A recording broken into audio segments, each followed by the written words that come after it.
Africans enslaved other Africans, and the indigenous peoples of the Western Hemisphere enslaved other indigenous. So we've all learned the basics of slavery in school, but apparently there's the whole side of history that gets left out. I don't know what to expect, but I'm ready to listen, learn, and maybe even get challenged whatsoever. So let's get into it. The instrumental use of the history of slavery today also underlies the claim that slavery grew out of racism. For most of its long history, which includes most of the history of the human race, slavery was largely not the enslavement of racially different people, for the simple reason that only in recent centuries has either the technology or the wealth existed to go to another continent to get slaves and transport them en masse across an ocean. People were enslaved because they were vulnerable, not because of how they looked. The peoples of the Balkans were enslaved by fellow Europeans, as well as by the peoples of the Middle East, for at least 6 centuries before the first African was brought to the Western Hemisphere. Before the modern era, by and large, Europeans enslaved other Europeans, Asians enslaved other Asians, Africans enslaved other Africans, and the indigenous peoples of the Western Hemisphere enslaved other indigenous peoples of the Western Hemisphere. Slavery was not based on race, much less on theories about race. Only relatively late in history did enslavement across racial lines occur on such a scale as to promote an ideology of racism that outlasted the institution of slavery itself. Wherever a separate people were enslaved, they were disdained or despised, whether they were different by country, religion, caste, race, or tribe. In East Africa, the Maasai were feared slave raiders, and other African tribes, either alone or in conjunction with Arabs, enslaved their more vulnerable neighbors. As late as 1891, it was reported that Manyuema slavers had demoralized surrounding tribes, destroying crops, and famine reigned everywhere. Even in the early 20th century, Abyssinians were still raiding other Africans and carrying off slaves. It was 1922 before the British had gained sufficient control in Tanganyika to stamp out slavery there. Arabs were the leading slave raiders in East Africa, ranging over an area larger than all of Europe. The total number of slaves exported from East Africa during the 19th century has been estimated to be at least 2 million. The form in which the story of slavery has reached most people today has been along the lines of the best-selling book and widely watched television miniseries Roots by Alex Haley. Challenged on the historical accuracy of Roots, Haley said, "I tried to give my people a myth to live by." This instrumental use of history, or purported history, is open to the same objections as other instrumental myth-making. Impression created by Roots during the era of the massive slave trade from West Africa, a white man was more likely to catch malaria in Africa than to catch slaves himself. The average life expectancy of a white man in the interior of sub-Saharan Africa at that time was less than 1 year. By and large, men from Europe or the Western Hemisphere came to the coasts of Africa, bought their slaves, and left as soon as possible.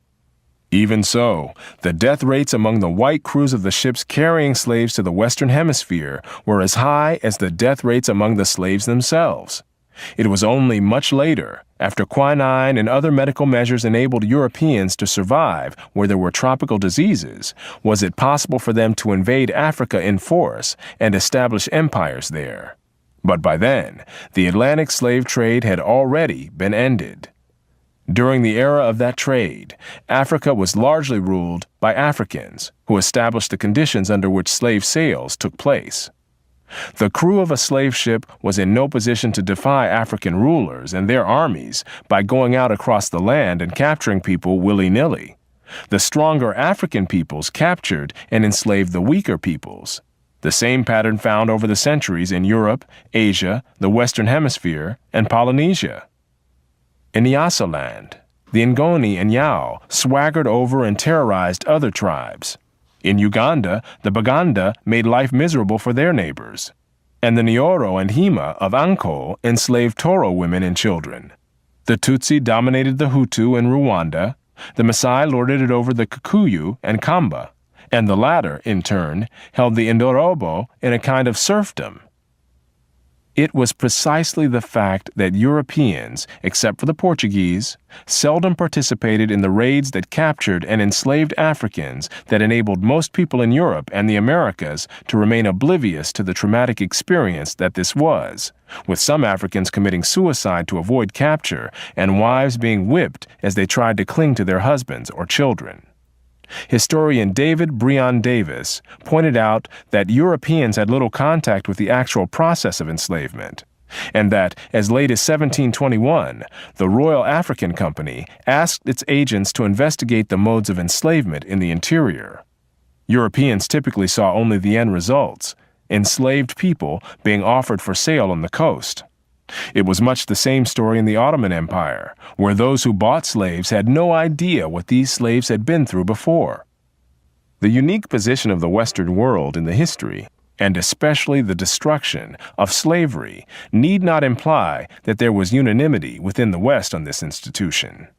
In addition to whites who defended the enslavement of Africans on racial grounds, or who opposed general emancipation on social grounds, there were many whites, and even blacks, who defended slavery as a matter of self-interest as slave owners.